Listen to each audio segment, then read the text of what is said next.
Joe, good morning. How are you, man? Hey, good morning. How are you? Good. You're just like Jolly Joe. You're just cracking up over there having a good time, I huh? don't know. That intro always perks me up a little bit. It's the feel good of the yeah. I always like the show. I always get kind of amped up from it too. Yeah, How was your week? You have a good week? yeah. I did. It was a hectic week, a busy week. If you guys saw the show on Tuesday night, No, I don't watch that crap. I know you don't. That's why I refer to the audience in the plural rather than you as the plural. No, I've tuned in. I've tuned in a few times. Okay. Well, we did. Me and Taylor unveiled our new rodent operation, Proper Rodents. So go check out that episode if you haven't seen it. Pretty cool. So we're busy on that. I'm in dealings with Cold Blooded Cafe still. They've been very, very cool. So working with them. And then, of course, Tinley. It's Tinley Day. I'm off to the Chicago suburbs today, which is why I don't have the nice camera setup. I'm on the old school laptop deal. I don't have my lighting. I just got a ring light.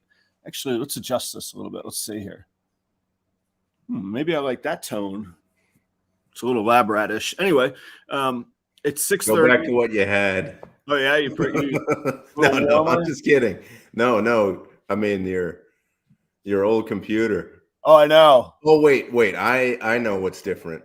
What's that? No beard. I know. It's nice, right?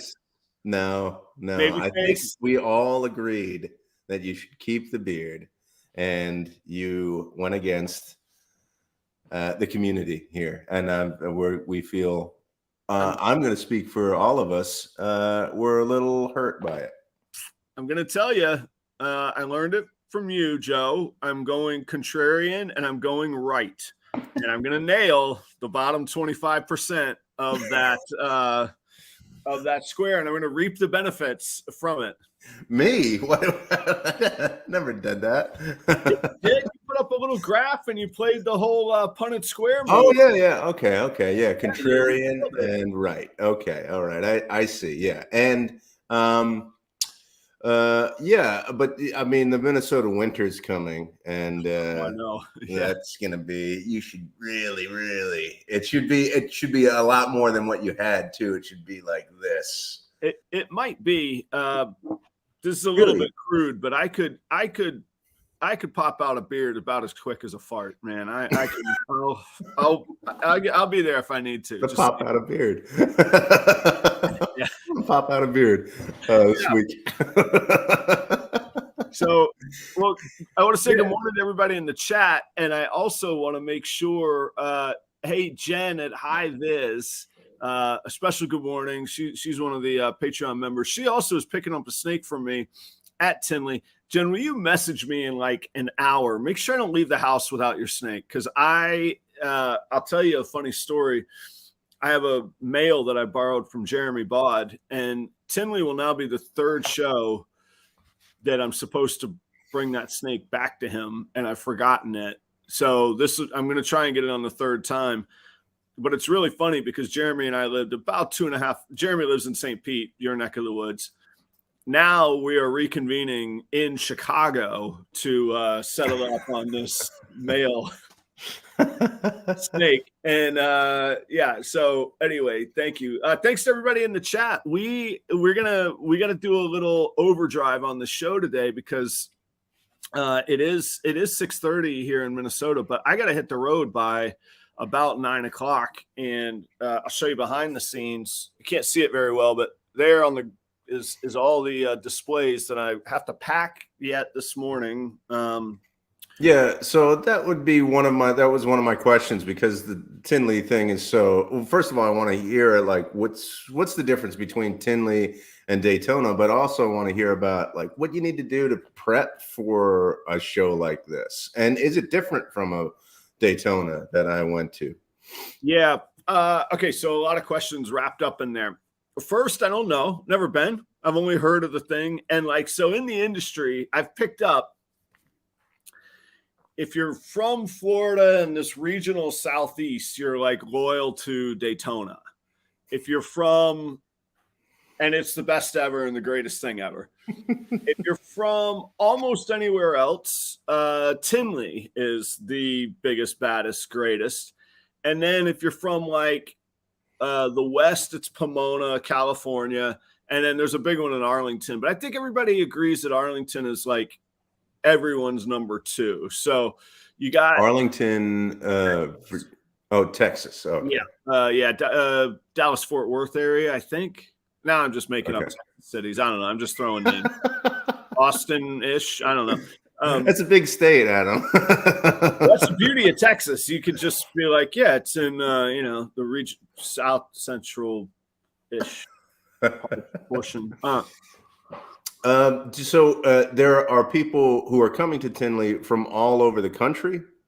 Yeah. Oh, definitely. So yeah. So like, oddly enough, like Jeremy Bod, he's driving up with, I think there's 4 breeders that are in the same van. That has to stink like a tour bus, man, after 3 weeks on the road. Jeremy, Steve Casino, Justin, and Miguel from Perfectly Engineered Reptiles. Those guys are all caravanning. I think Dale and George MD are coming from Daytona. Not I think. I know they're coming from Daytona. Chris from BNS Reptilia, who I'm staying with, he's coming from Pennsylvania, driving. He's already there. I mean, it's no hop, skip, and a jump for me either. It's about 7.5 hours as well. 7.5 hours. That's one of my questions. Do any of these folks, they all drive? There's no way that you could travel in any other capacity, right? No, there is. The other method.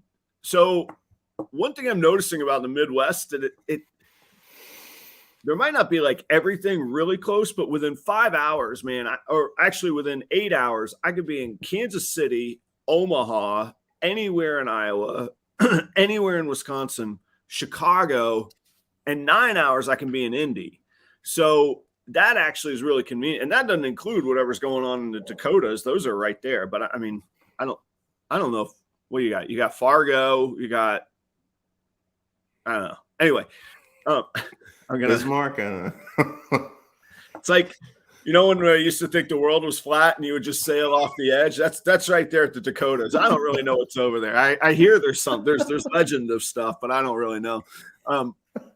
We're gonna get shot. Way to cultivate a base in the area. Yeah.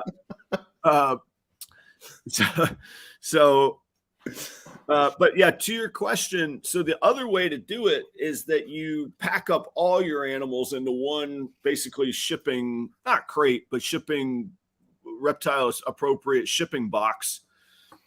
You drop the box at FedEx, you go get on a plane, you race the box there and you pick it up. So a lot of people in Daytona, like my buddy Marshall from Colorado, boom, he ships the stuff to Daytona.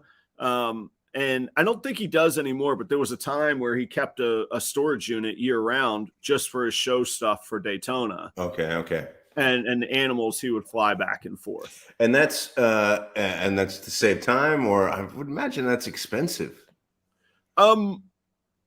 It is, but I mean, you've never done expensive. Like if you're driving from Colorado, it's probably cheaper to fly yourself. And like you could ship, like it's really expensive to ship one snake. You could get pretty efficient shipping 50 snakes in one really big box. You probably could ship that for, I don't know, $200, $250 kind of thing. I've also, I mean, so this is your first time at Tinley, right? Correct. Yeah. But I have an idea that we have some people on the chat who've been to both Daytona and Tinley. Do we want to have that conversation? Which do they prefer?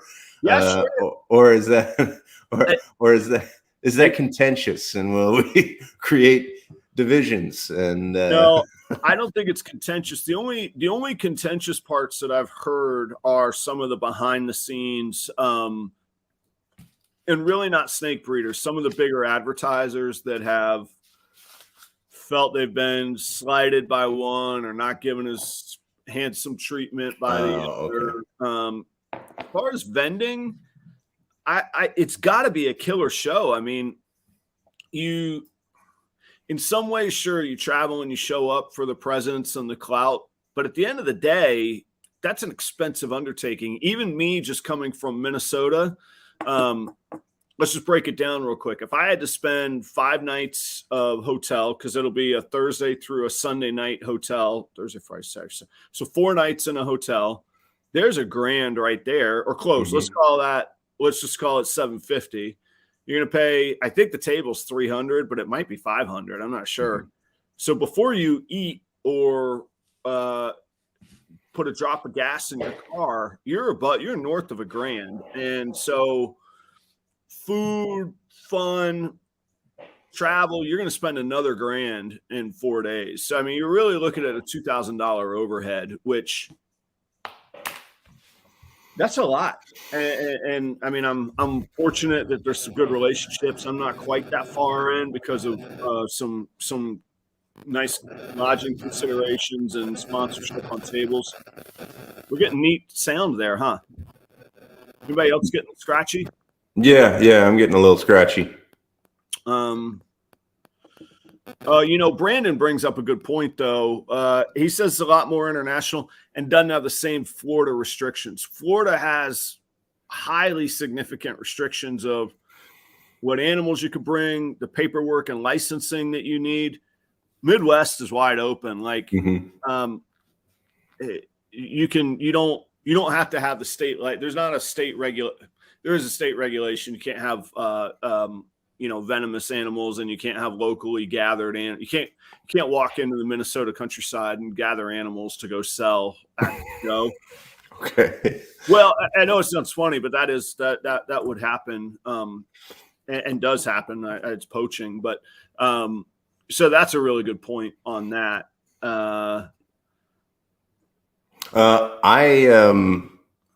Just in that regard, I swam with a snake. I have a pool in my backyard. Oh, you swam with a snake, huh? I swam. So I like to swim. I like to do some laps in my pool, even though it's like a small pool. It's kind of ridiculous. I get like 7 strokes in, and then I turn around. But wait, you do the neat like wall flip where like it's like a somersault kick in the water? No, I've always been to see that. I've always been too tall for that. I'm afraid I would bash my head against because the pools that you go to are so shallow and at the gym. So I feel like I would bash my head.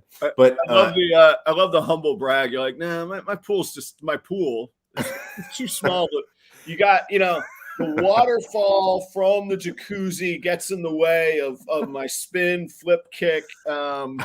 I am having such problems with my pool right now. Actually, the pump is not working and the salt cell's not working. It's terrible, everybody. But I still have a pool in my backyard. But I swam, and I kind of get into a zone, and for like a half hour, I just kind of tune out. And then when I was done, I realized that there was a snake in the pool, and I didn't freak out. And let's get it on the record. Did it chase you? No. Did it kill you? Trying to get away.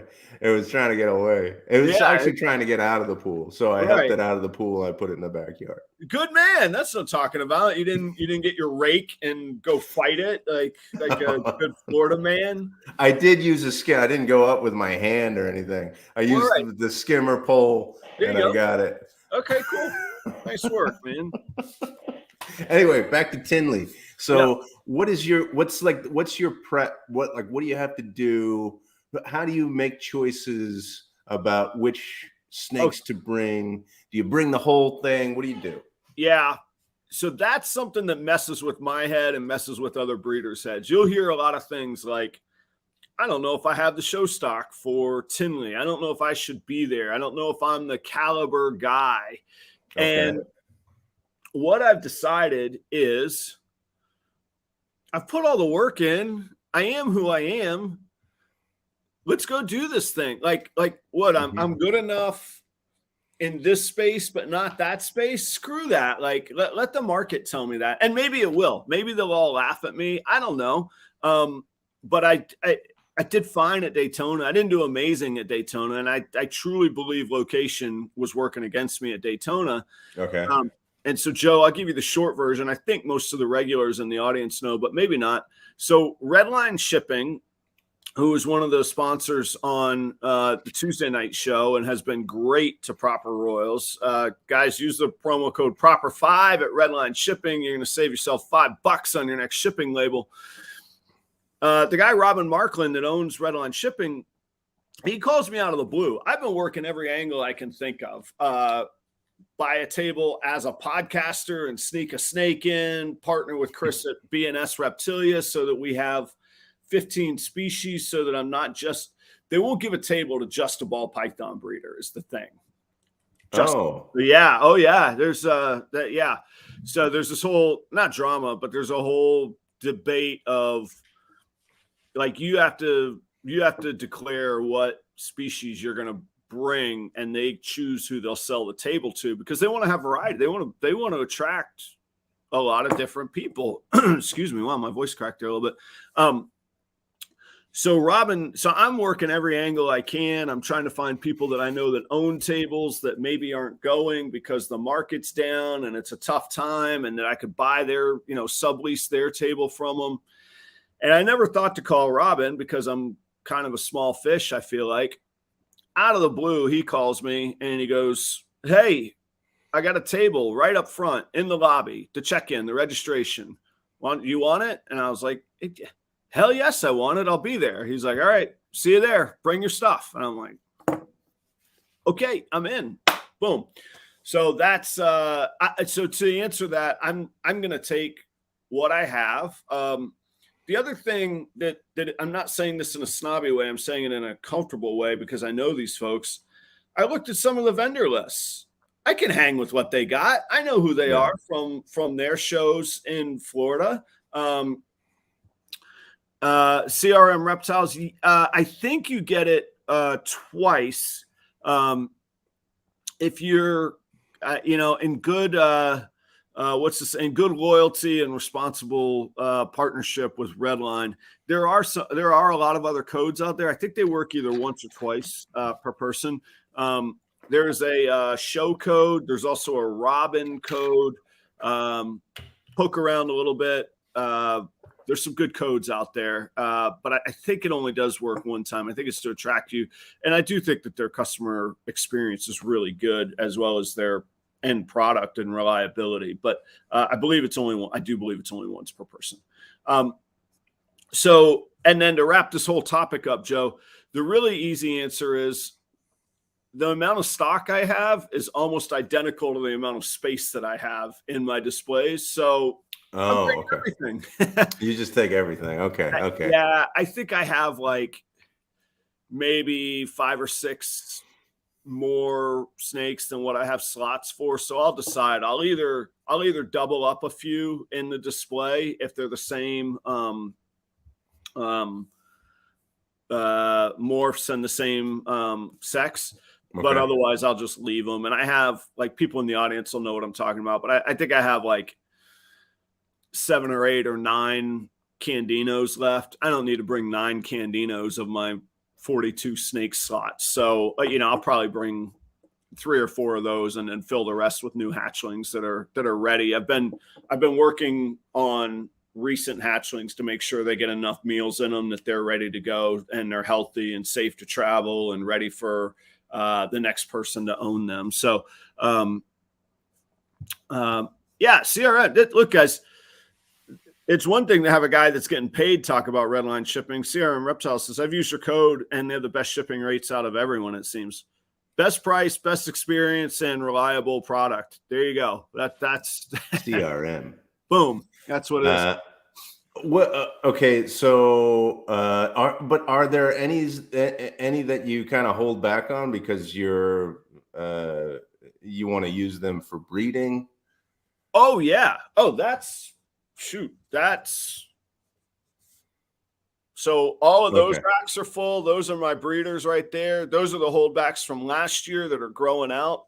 So, oh yeah, big time. Yeah, it's not just sell everything. No, it's My general rule of thumb is that I hold of every clutch, I hold the very best female of at least one of every clutch. And then if I hit what I'm after, I may hold 2 or 3 or all of them back. And then you pick and choose the males, or you might just go, I'm just going to buy the male. But it's 3 years basically until the females are ready to breed. So you don't really worry about the male for a little while, kind of deal. Okay. Gotcha. And then do you have a whole inventory of like cases that you use? You like I've said this before on the show. There's the cases there, and the displays will go in there, and then you see those air holes. You can wire heat in through those. So I think I'm gonna have to figure out heat on this trip. Is what I'm starting to think. Anybody traveling? What do you guys do? You guys using heat, or you just rolling ambient at this show? They'll jump in. Yeah, as we wait. What? South Africa, my friend. Like this is big time. What? Wow. All right, Joe. Awesome. Anthony, don't tell us the answer yet. What is the time difference in? What do you think? What do you wager the time difference in South Africa versus East Coast time is? So you're asking me what the difference is? I'm asking you. Yeah, Joe. Yeah. I would say it's 8 hours. You'd say it's 8 hours. I actually kind of like that. So East Coast time to Greenwich Mean is 5, and then due south of Greenwich Mean would be like what? You're going to go through France and then Spain, and then you're going to maybe hit Morocco, and then you got South Africa's a good bit east of that. I'm going to go that it's 9 hours difference. I'm going one more farther over. You and high vis. Okay, yeah. Oh, yeah, I see it right there. All right, Anthony, how far off of Greenwich Mean Time are you in South Africa? If you don't mind humoring us Yanks here in the room. Okay. Okay. We were talking about heat. How are you traveling with heat? Anybody have any answers to that? Heat. So you have to, I mean, if you don't have heat, then like, how would you, I don't know. So you're saying that it's going to get too cold when you're traveling. I don't know if it is. Okay, so it is 1:53 now. It's only 7 hours. It's only 6 hours difference. 6 hours. Dang. I would not. We would not have bet that. We overshot we thought he was much farther east than he is. All right. Not so impressive. Not as impressive as I thought. You're like, screw South Africa. That's not true. Jeremy Bod just checked in. He'll have insight. Jeremy, are you type in the comments? And good morning, by the way. Where are you? But I'm going to wager. I'm in a wagering mood. I'm going to wager Jeremy is just north of Indianapolis by this point. And Jeremy, talk to us. What are you doing for heat this show? You running total ambient? You traveling with heat? Are you setting up with heat? Are you going just winging it? Jeremy's got way more experience than I do. So, Joe, the concerns with heat are, look, they're going to be fine even if, like, it's not like I'm driving with the windows down. I can control the temperatures in the cab. That's going to be fine. The cab, like I'm driving a big rig or something in the Tacoma. And then at the rental house, I assume they're not going to keep it at, 66 degrees, which even if they were, it would be okay. And these, the rooms, they tend to keep at a fairly warm-ish temperature. And then you pack, they expect 10,000 people on the floor in there on Saturday. So Jeremy has built-in thermostat with heat. Are you going to use it? I guess that's the question. I wasn't looking for a brag of your equipment. Jeremy. Excuse me. There you go. He's like, yes, I will use it. Okay, cool.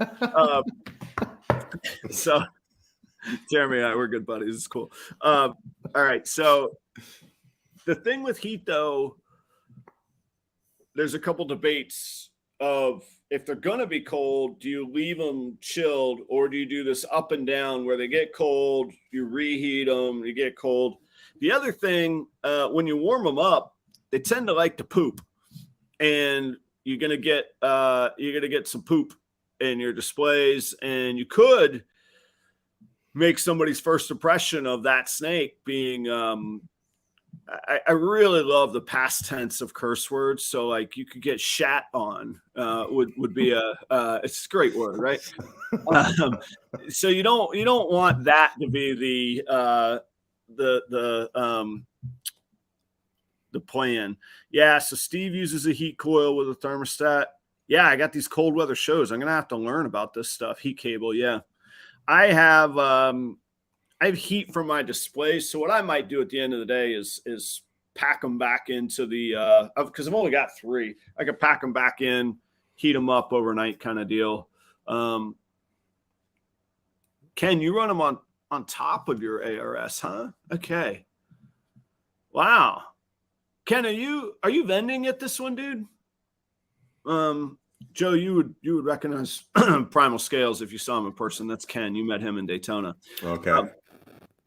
So my topic for the show today was a nod to Seinfeld of, a show about nothing, but really it was inspired because I'm neurotic and crazy and feel like I have to always learn or push myself to learn. And I love the idea of processes. And what I asked myself was, can impromptu conversation be taught, learned, a skill that's honed? And why does that matter? Well, it matters because I don't feel that I'm that great at it. And I'm about to meet potentially 10,000 people this weekend. And we always talk about how we differentiate ourselves. Well, our product, our snake, and all our pricing. But really, at the end of the day, the connection you can make as a human is going to be a differentiating factor as well. Right. Yeah. Nice. Yeah. Okay, so Ken is vending. Cool. I was just having this conversation with. That's ironic. You said you're having a conversation and it froze. All right, we'll wait for Joe to come back. For those of you interested in what I'm talking about, you can, there's a podcast for everything out there, but the Stanford School of Business has tons of their lecturers that have either their own podcast or live stream their shows, their lectures and their classes. You could get Stanford postgraduate master level content for free out there. And one of the things that I've been enjoying is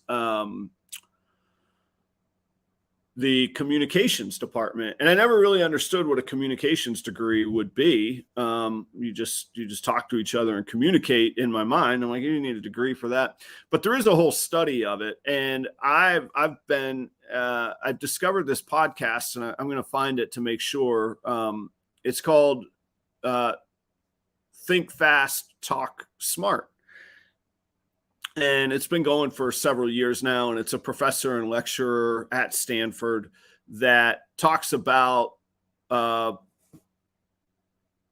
everything from public speaking and planned presentations to interpersonal communication and connecting and impromptu communications. And in there in the middle is between the displays and the stand. Got it. Oh, shoot. I just kicked out Joe. Oh, no. Come back, Joe. I clicked the wrong button. Where did he go? Oh, he's going to the technical parts of it here. But one of the themes that comes up a lot in it, and they talk, one of the classes that they talk about, I always only hear about this in comedy, but is improv and getting into situations where there's no script, you have no plans or details ahead of time, and you jump right in. A little bit of what I'm doing right now, because Joe had some connectivity issues, and then I just kicked him out. We'll wake up. Let's try this again. Joe, I threw you right out. Like, you were in, and I just clicked remove, and I tried to let you in, but you let yourself in, so it went from add to stage to remove real fast, and I threw you right out. I don't know. I mean, I don't know what happened. Just my computer just shut off. So have you been able to hear anything, or are you just jumping right back in? I'm just jumping right back in. Yeah. All right. So the quick recap is that I've been listening to podcasts from lecturers at the Stanford School of Business, and there's a podcast called Think Fast, Talk Smart that focuses on everything from, and it's a lecturer from the Stanford School of Business, everything from planned presentations and public speaking to impromptu conversations with strangers. And in the middle there, they actually teach improv classes at Stanford School of Business. And I always think of this in the format of comedy, but they actually do it in the form of business interaction and activity. We got a massive echo, dude. I think you're is it a wireless pods or something kicking out? It's better now. Maybe the battery's fading. Can you hear me? Yeah, I can hear you. All right. I'm using a different computer because I pulled out my laptop. So. Oh, I see. All right. Well, that's what we do. And everybody's still here. We got 27 people still hanging out. This is improv. This is what they teach you at Stanford Business School. That's right. Especially when you don't pay a penny for their services. So, but so from a, I like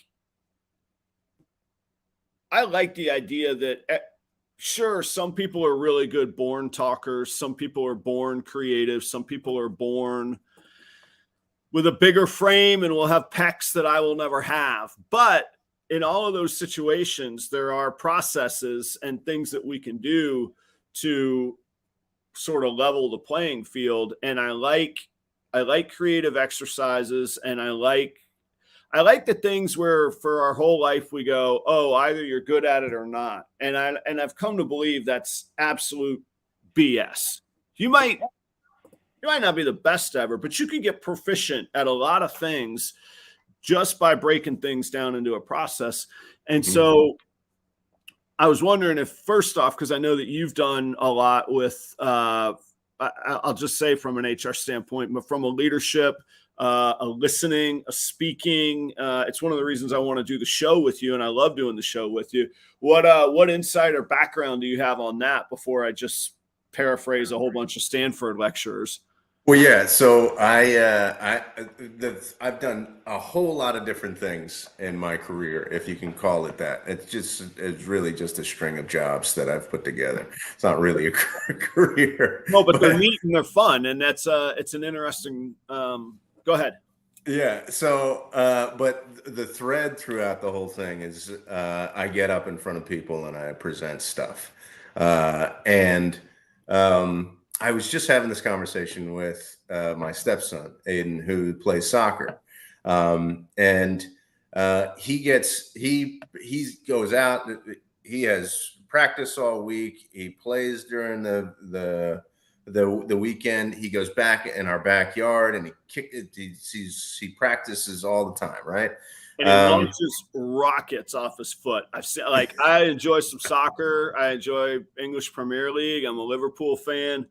That kid can there's a difference between, I say a kid, that's a full-on man now, man. This is a man of a sophomore this year. Yeah, he's a sophomore. Yeah. It is kind of strange as they grow older, all of a sudden you have another guy just living in your house. Yeah, there's a big dude that wanders around their house quite a lot, man. And then he can hit it, man. But anyway, his major. So yeah, in the backyard, he's fantastic. He gets into the game, and he has a problem getting into his head. like he gets into his head and he doesn't perform as well as he would. Um, and he has, because he struggles. He's practiced so many different ways of doing things that he has a hard time deciding what to do in the moment, because he has all of these different ways of approaching the pitch, right? Yeah. So I was thinking about my own experience. Like I'm nervous every time I go up in front of people and I start to talk. I think that's a good thing. I think that's fine. It keeps me on my toes. But sometimes I get too nervous, and I prepare and I prepare and I prepare, and I say, these are all the things that I want to get across to these folks, and I really drill it into my head. But I also have this idea that I want to be loose, and I want to be able to. I don't want to stick to a script, you know. So I get up in front of people, and those are the times that I don't really perform that well. Is when I have over prepared. I have prepared so much that there's so many different ways of answering questions, or telling the sequence of things that it doesn't go smoothly. But there's also these times where it's like, I haven't prepared that much, and it kind of falls flat too. So there's that middle ground, I think, where it's like, know your content, know your content, know your content, know your content, and how you're delivering it. Don't over prepare that much, because it messes with my brain a little bit. Now, somebody like you say, oh, I'm not that good at it. I go, like, I saw you in Daytona, and you know this so well. You know everything so well, and you have an inquisitive mind as well. So it's kind of like you're not there. There's some teaching that is involved when people ask you questions, but also there's a humility, I think, that shows a certain vulnerability and relatability that is also kind of endearing, you know. So there's this mix of being an authority and being able to share your expertise, but also engaging and letting people enter into the conversation, and that's where that improv comes in. Did I over prepare for that? Yeah, no, Does that make sense? You covered a ton of ground there. I'm a little off my game today because I'm incredibly tired. I just got to let Anthony know, it's exhausting polishing all the trophies in the Liverpool room, and that wears on me sometimes. It gets, I'm sorry that I'm a little bit tired today. Forgive me, Anthony. I've been it's just a lot of wax on, wax off on that trophy room, So, just sometimes I know that at this point, when I get really nervous, I over prepare, and I get to a point where I go, okay, I have to stop thinking about this, and I have to back off, and this has to do with creating businesses and going into business for yourself, and trust yourself. Any business that anybody creates, you're investing. The most that you're investing is in yourself. You have to trust yourself that you know what you're doing, you know how to proceed, that when something comes at you, you're going to be able to handle it, you're going to be able to be flexible. That's in business. You've got to be able to trust yourself and know that you can get out of a situation, and by being flexible, by using your brain, but also that's interacting with people too. I think trusting your knowledge of trusting your expertise, when you go to a show, you've got it, and trusting that, I think, is the best thing that you can do in interacting with people. So before I just word vomit a whole bunch of themes that I've picked up this week, because I've kind of been overloading it this week. Like to your point, I've kind of gotten in my head. I'm incredibly excited about Tinley.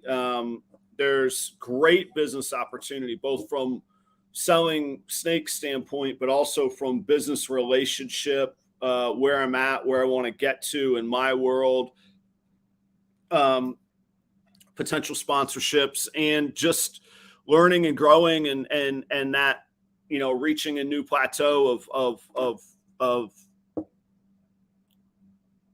what I'm accomplishing. And I don't mean like, oh, what I'm accomplishing. I mean, of being in business, like of staying alive in this business. And I was furiously making some notes. Yeah, there's a sweet spot of not over preparing to all the points that you just made. And then of course you can't just be the confident dummy that doesn't know anything. Right, You have to prepare.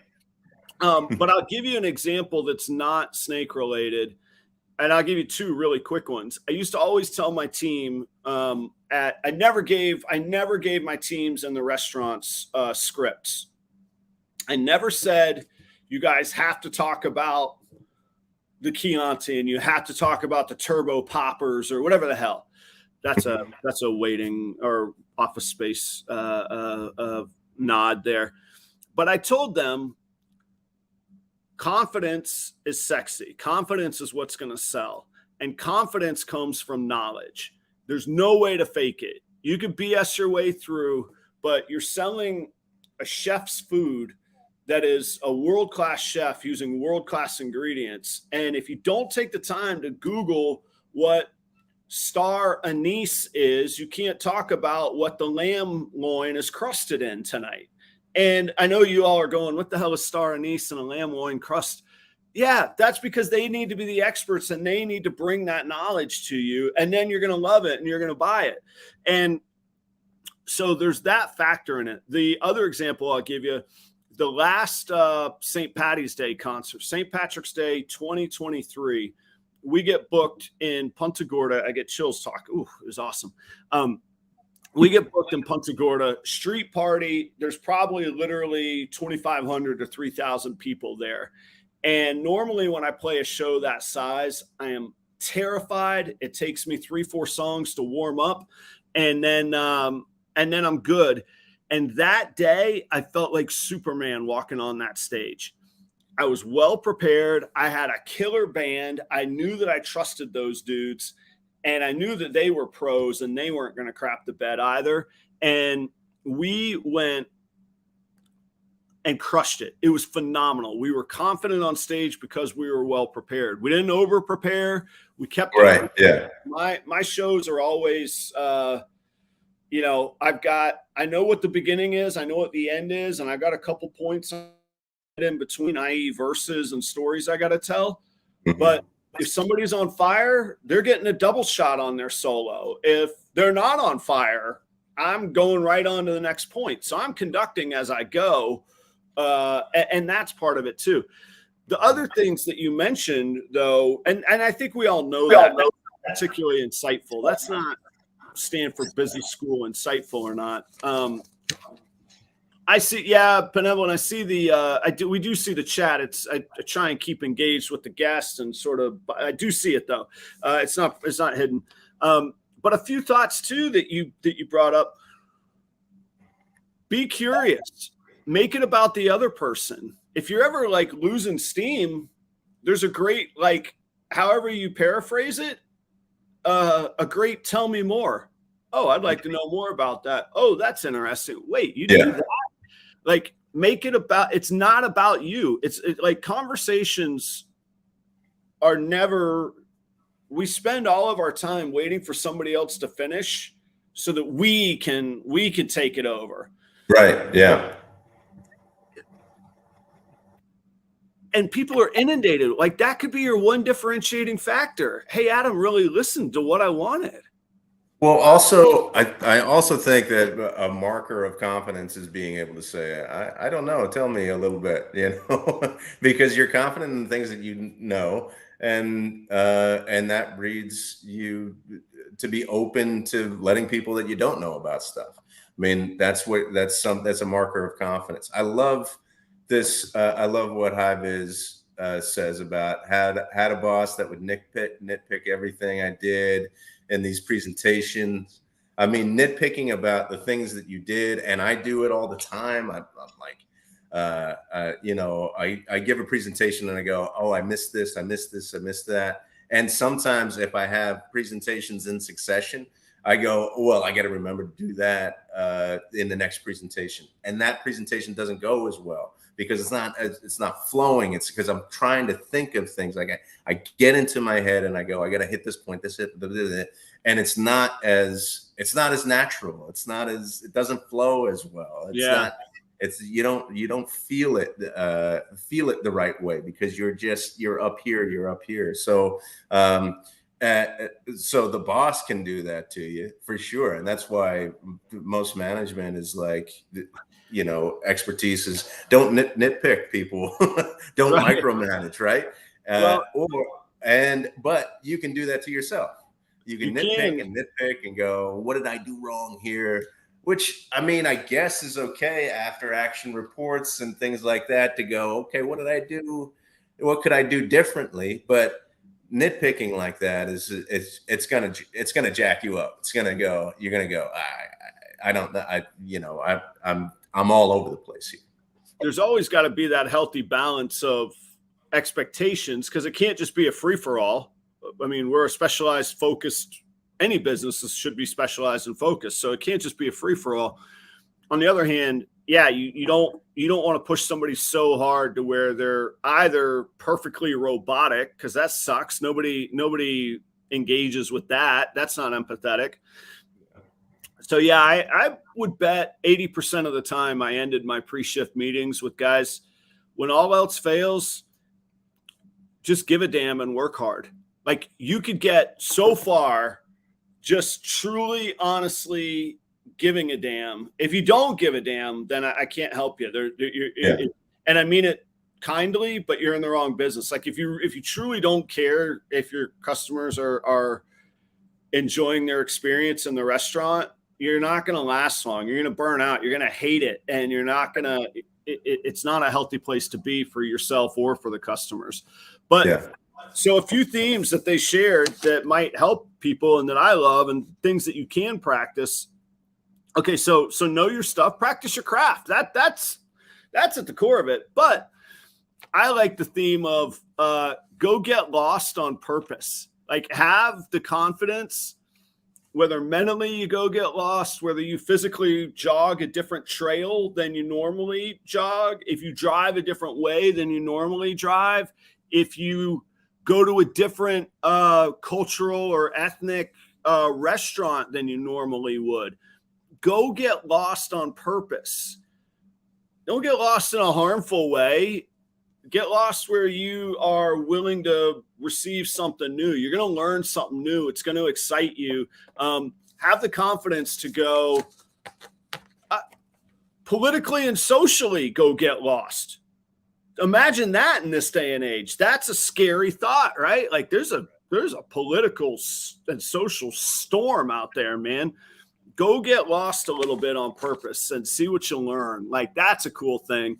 And then you brought up a word that I think that you just brought up conversationally, but it actually is a word that comes up all the time. Be vulnerable. Share something honest. Have the willingness to know you're putting the right foot forward and fail. Have the willingness and the confidence and the knowledge that you're acting in the right way to go, you know what, this is a hard conversation. And I got to admit, I'm probably going to mess this up. Yeah. But I'm still going to jump in with you because I want to do good. And maybe I need to learn. That's right, guys. It is a handsome shirt. Where is it? Yeah, there it is right there. Snakes for the memories. I'll see you guys this weekend too. That's Jeremy and Holly. I think that we are programmed to, particularly as men, to not ever be perceived as weak, to not ever be perceived as not in control and not direct and firmly in charge. And I don't know if that's biological or societal. I happen to think it's societal. But we've heard of mansplaining. We've heard of, this toxic masculinity. And we know that these must be problems because they're reoccurring themes, and we tend not to do anything about it. And we always want to fix things. Oh, we're going to fix everybody's problems. Like, it's okay to be like, that would suck. Let me know if I can help you. We could talk about it if you want. So this idea of vulnerability and really exposing yourself, it leads to empathy. It leads to connections. It leads to understanding. And I think we could use a heavy dose of that. That's my own perception. I certainly won't call out names, but I could tell you that very good friends in this industry. Here's another thing this industry has done for me. We talk about political and social discord. There are people that on the surface, if we outlined who we vote for or what our social views are, all these defining tribes that we're supposed to be a part of and speak to and be loyal to, we are vastly different. In this room right here, right now, dear friends, I know that we're vastly different in that way. And this industry and this relationship has brought us together. And I think it's cool. And I'm thankful for it. It's one of the reasons I love these shows and these podcasts and why I still come to them every week, because of how cool that is. Sorry, there's my rant. Thank you for listening and nodding and inviting more and making it about me. Thank you. Even with that, a nice welcome that I've received. Like I asked the question earlier that I was like, should I ask that question? Is it going to make me sound stupid? Yeah, right. It's just funny. It's just like ingrained sometimes in you, not to show that you don't know about stuff, Yeah. But that's okay. I mean, you answered the question, and it was, nobody else is thinking about it. No, and that, except for me. Well, and I think that actually is kind of an important thing too. Like, we judge ourselves, and again, I'll just talk to like the music side of it, and it happens in snakes too. Like, oh, can I have an opinion different from, there was a funny episode, when Brandon was on, and I was like, yeah, the sunset morph doesn't really do much for me. Oh, that'll get you run right out of the industry if you go spewing that idea, but you gotta be able to say, it's okay. Yeah. For you, it's not my thing. Okay. On we go. Or just admit that you don't know what a sunset morph is, like I would. Like you would. I know what it is. They would welcome you because they would bring you into the cult of the sunset, and then they would you would get in on the ground level of the multi-level marketing of the. I'm joking.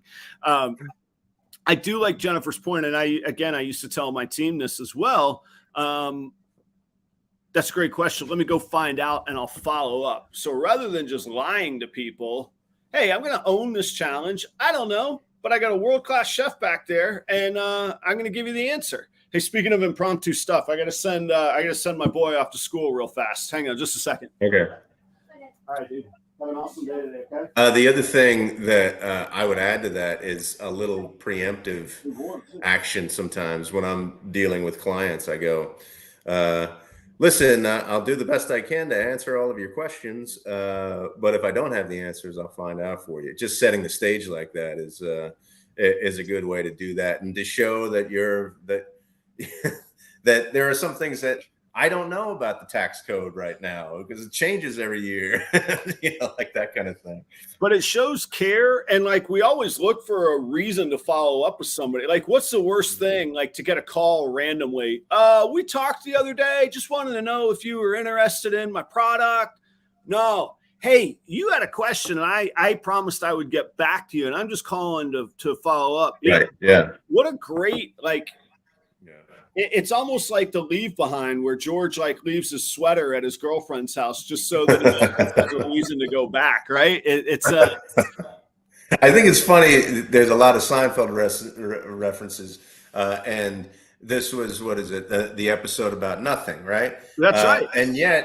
And yet you prepared a certain amount of things to talk about by going and listening to Stanford podcasts or whatever.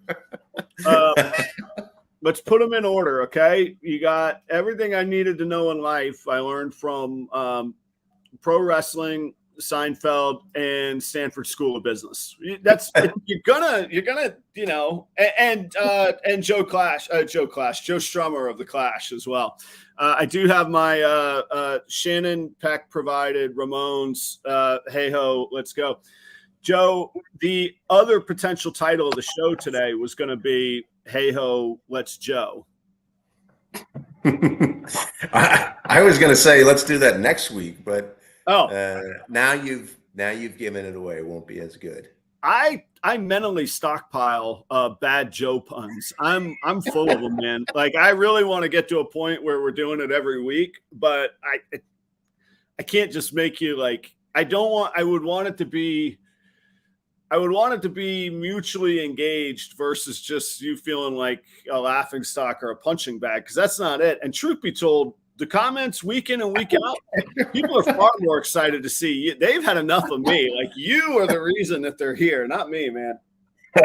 I don't mind the Joe puns. It's all good. I used to when I was a kid. Hey Joe, what do you know? Joe. Oh yeah, that's Joe. But like that was when I was a kid, and I was like proud, you know. I would want to put.